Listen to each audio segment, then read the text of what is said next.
ওকে, আপনি কি জানেন একমাত্র মার্ভেল ছাড়া পৃথিবীর কোনো সিনেমাটিক ইউনিভার্সই সফল হতে পারেনি? জি হ্যাঁ, আপনার মতো আমি নিজেও খুব অবাক হয়েছি যে শুধুমাত্র মার্ভেলই পৃথিবীতে একমাত্র ইউনিভার্স যেটা সফল হয়েছে। এখন পৃথিবীর প্রায় প্রত্যেকটা ইন্ডাস্ট্রিতেই একটা করে সিনেমাটিক ইউনিভার্স রয়েছে। তবে এর মধ্যে কোনোটাই সফল হতে পারেনি। সবাই মার্ভেলের ম্যাসিভ সাকসেস ফর্মুলা ফলো করলেও কেউ স্টোরি, ভিশন আর বাজেট দিয়ে সেটা সম্ভব করতে পারেনি কোনোভাবেই। কেন সিনেমাটিক ইউনিভার্সগুলো সফল হতে পারছে না, চলুন আজ এই বিষয় নিয়েই কথা বলবো।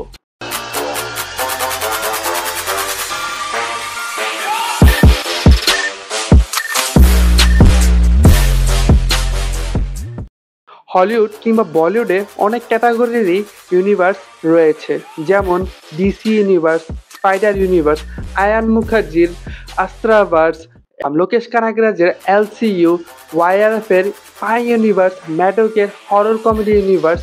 এই ধরনের অনেক ধরনের ইউনিভার্স রয়েছে এই ইন্ডাস্ট্রিগুলোতে। এতগুলো ইউনিভার্সের মধ্যে কোনোটাই সফল হতে পারেনি।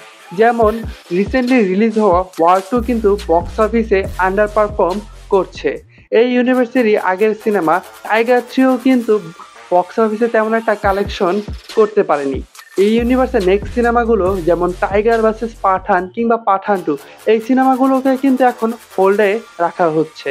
অন্যদিকে বলিউডে আরেকটি সম্ভাবনাময় ইউনিভার্স ছিল আয়ান মুখার্জির আস্ট্রাভার্স। সেই ইউনিভার্সের প্রথম সিনেমা ছিল ব্রহ্মাস্ত্র, যেটাতে অভিনয় করেছিলেন রণবীর কাপুর, আলিয়া ভাট এবং অমিতাভ বচ্চন। তবুও সিনেমাটির গল্প উইক হওয়াতে এবং সিনেমার ভিএফএক্স ভালো হওয়ার পরেও উইক গল্পের কারণেই কিন্তু সিনেমাটি সফল হতে পারেনি এবং দর্শকদের কাছ থেকে ট্রোলের শিকারও হয়েছে। যার ফলে এই সিনেমার সেকেন্ড পার্ট এবং থার্ড পার্ট কিন্তু এখন আর রিলিজ হচ্ছে না বলাই যায়। সাউথের সফল ডিরেক্টর লোকেশ কানাগরাজের এলসিও কিন্তু এখন বন্ধ হয়ে গিয়েছে প্রায়। লিও সিনেমাতে থালাপতি বিজয়ের মতো সুপারস্টার থাকা সত্ত্বেও সিনেমাটি বক্স অফিসে তেমন একটা কালেকশন করতে পারেনি। এছাড়া লোকেশ কানাগরাজের লাস্ট সিনেমা কুলিও কিন্তু নেগেটিভ রিভিউ পাচ্ছে ক্রিটিক্সদের কাছ থেকে। হলিউডেও কিন্তু একই দশা। ডিসি ইউনিভার্সের প্রত্যেকটি সিনেমার মাধ্যমেই কিন্তু তারা কামব্যাক করার চেষ্টা করছে, তবে তাদের কামব্যাকটা আর হচ্ছে না। ডিসি ইউনিভার্সের কোনো সিনেমায় কোনোভাবেই তারা সফল করতে পারছে না। তাদের যত ধরনের মার্কেটিং এবং যত কিছুই এলিমেন্টস তারা ইউজ করলেও কোনোভাবেই তাদের সিনেমাগুলো বক্স অফিসে কোনোভাবেই হিট হতে পারছে না। দর্শকদের আগ্রহই তৈরি করতে পারছে না ডিসি ইউনিভার্সের সিনেমাগুলো। আরেকটি জোর করে বানানো ইউনিভার্স ছিল স্পাইডার ইউনিভার্স। স্পাইডারম্যানের ভিলেনগুলোকে নিয়ে একটা আলাদা ইউনিভার্স তৈরি করা হয়েছে, যেখানে ছিল ভেনম এবং মরবিয়াস। ভেনম পার্ট 1 বক্স অফিসে হিট হলেও ভেনম পার্ট 2 এবং 3 কিন্তু আন্ডার পারফর্ম করেছে বক্স অফিসে। এছাড়া মরবিয়াস সিনেমাটা কিন্তু ডিজাস্টারই ছিল। মজার বিষয়, এই ট্রেন্ড শুরু করা মার্ভেল নিজেও এখন স্ট্রাগল করছে বক্স অফিসে।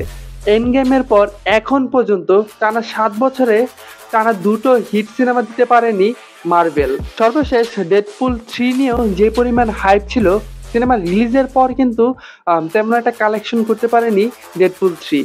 এছাড়া তাদের রিসেন্ট রিলিজ হওয়া সিনেমা ফ্যান্টাস্টিক 4ও কিন্তু বক্স অফিসে আন্ডার পারফর্ম করছে। এদিকে বাংলাদেশে রায়হান রাফিও কিন্তু একটি তার সিনেমাটিক ইউনিভার্স তৈরি করেছে। এই সিনেমাটিক ইউনিভার্স তৈরি করে রায়হান রাফি একটা বিপদে পড়ে গিয়েছে। Serial issue, story build up এবং বাজেট ইস্যু নিয়ে একটা বড় ধরনের বিপদে আছে রায়হান রাফি। এই বিষয় নিয়ে কথা বলেছিলাম আমার এই ভিডিওতে। আপনি চাইলে ডিসক্রিপশনে দেওয়া লিঙ্কটিতে ক্লিক করে দেখতে পারেন। সিনেমাটিক ইউনিভার্স বানিয়ে শর্টকাটে বড় প্রফিটের রাস্তা এখন বন্ধ হয়ে যাচ্ছে। ভালো ও ইউনিক স্টোরির সাথে এক্সট্রা অর্ডিনারি প্রেজেন্টেশন মিসিং এই সবগুলো ইউনিভার্সে। খাতা কলমে যত ইন্টারেস্টিং লাগে তত ভিজুয়ালি অ্যাট্রাক্ট করতে পারছে না সবাই, যার ফলে দর্শকও ধীরে ধীরে আস্থা হারাচ্ছে এই ইউনিভার্সের প্রতি। তো আপনি কি মনে করেন এইসব ইউনিভার্সের ভিতর কোন ইউনিভার্সটি সফল হওয়া জরুরি সিনেমার জন্য? এই বিষয়টি কমেন্ট করে জানাবেন এবং আমার এই ভিডিওটি ভালো লেগে থাকলে আমার চ্যানেলটিকে সাবস্ক্রাইব করে আমার সঙ্গেই থাকবেন। ধন্যবাদ।